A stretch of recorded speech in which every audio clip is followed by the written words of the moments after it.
naitwa Shaban Suleiman Mapolo, mimi meneja wa kampuni ya Shiva Company Limited, iko wilaya ya Nyambani pale Usalama.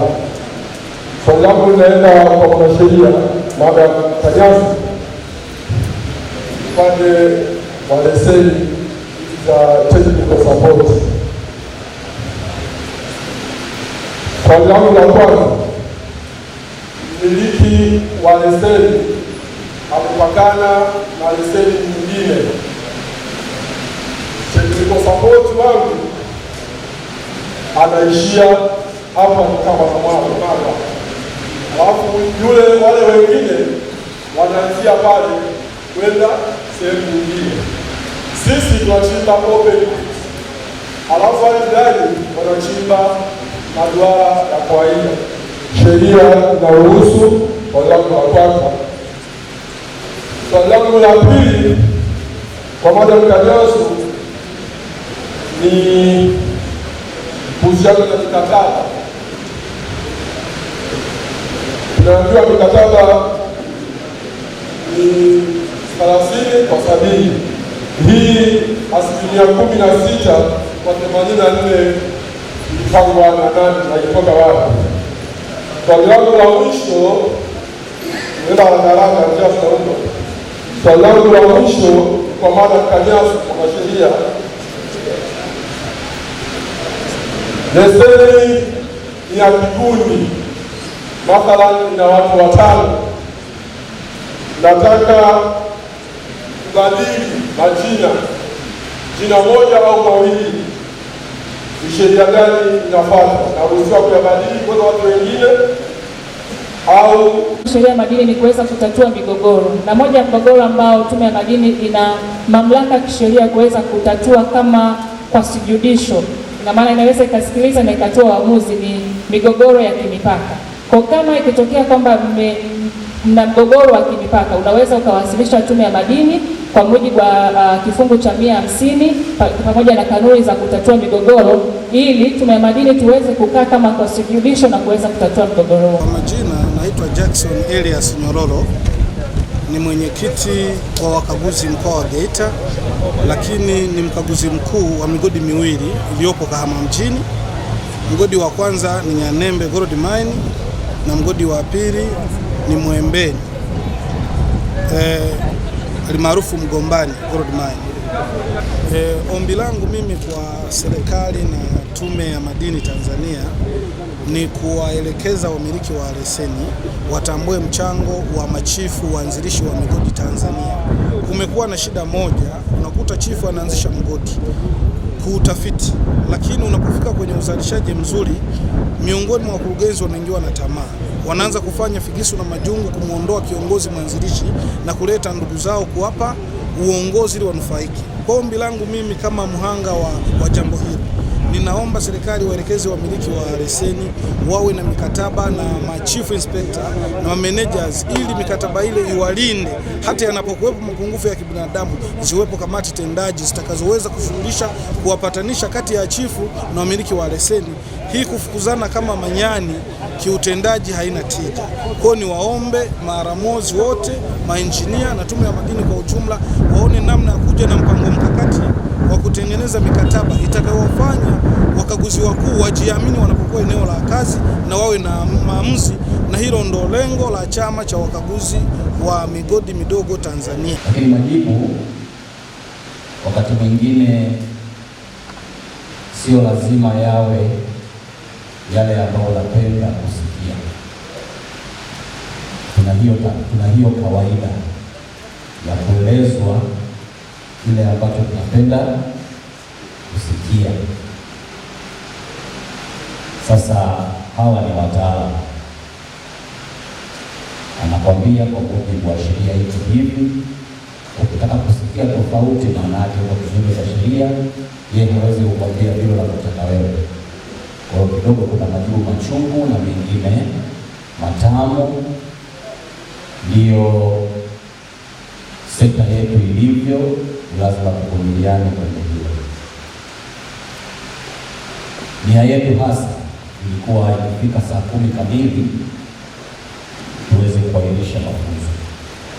mpaka mwisho, na tuliona tufanye mada zote hizi alafu tuje kwenye majadiliano. Tukimaliza kwamba tutatoa chakula, alafu tuende zetu tukutane kesho. Kwa hiyo kabla hatujaendelea, nilitaka kidogo kukazia kwenye majibu ambayo yametolewa na wenzangu. Kuna swala limeleta ukakasi kidogo. Kwa nini mkaguzi mkuu wa migodi ateuliwe na meneja? Ni kwa sababu utaratibu uliokuwepo sasa hivi na sheria inayotumika, tuseme kanuni za usalama zinazotumika sasa hivi ndizo zinazoelekeza hivyo. Nasema mmiliki wa leseni atamteua meneja wa leseni. Ndio, meneja wa leseni atateua wasaidizi wake. Mmiliki wa leseni anapomteua meneja, ule uteuzi wake unapelekwa kwa mkaguzi wa migodi wa Tume ya Madini aliye karibu na eneo hilo. Yeye ndiyo atamwasesi yule meneja aliyeteuliwa, alafu ataidhinisha kwamba huyu ni sawa awe meneja. Tukishindwa kufanya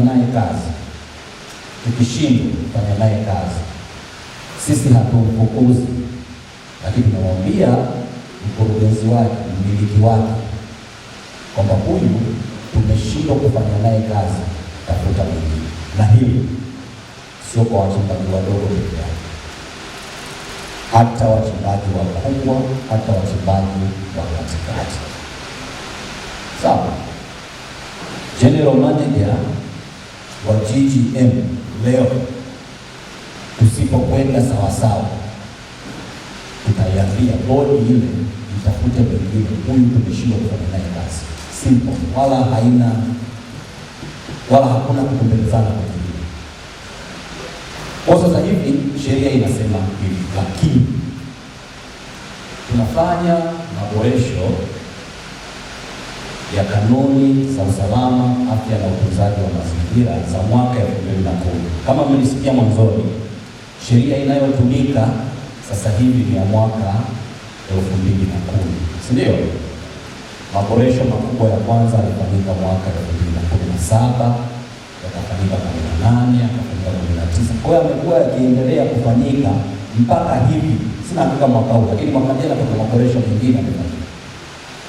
Sawa? Hatuwezi kuwa na kanuni ya mwaka 2010 na wakati sheria imeshabadilika sana kwa kiasi hicho. Kwa tunafanya maboresho ya kanuni za usalama, afya na utunzaji wa mazingira. Kwenye eneo hili tuliona kuna hiyo changamoto. Mapendekezo ambayo tumepeleka ni kwamba sasa hivi itakavyokuwa, sio kuanzia sasa hivi, ile kanuni itakapotoka na kuanza kutumika, na kama mapendekezo yale yakikubalika, tumesema mkurugenzi au mmiliki wa leseni atamteua meneja na mkaguzi mkuu wa migodi. Kwa hiyo nyinyi wawili mtateuliwa na mmiliki wa nini?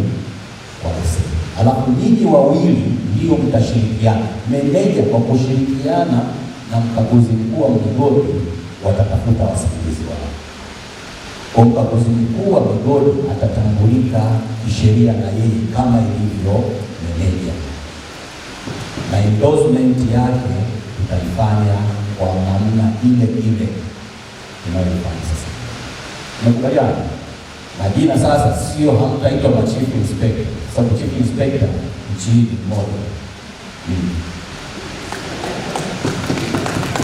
Kwa nyinyi mtaitwa principal inspectors. Tumekubaliana kwa maboresho yapo kwenye ngazi mbalimbali, yanafanyiwa kazi yakipita. Na kwa nini tumeweka hivyo? Tumetoa sababu za msingi kwa nini tunafanya hivyo, kwa kuona umuhimu wa wakaguzi wakuu wa migodi na maduara kule migodi. Tunaelewana jamani? Nitaka kuzungumzia ishu nyingine ya maslahi. Tunatambua kazi kubwa mnayoifanya ili wakaguzi wakuu wa migodi. Sisi wakaguzi wa migodi wa serikalini, kuna baadhi ya maeneo tunaweza tukashindwa kufika, lakini nyinyi mnafika.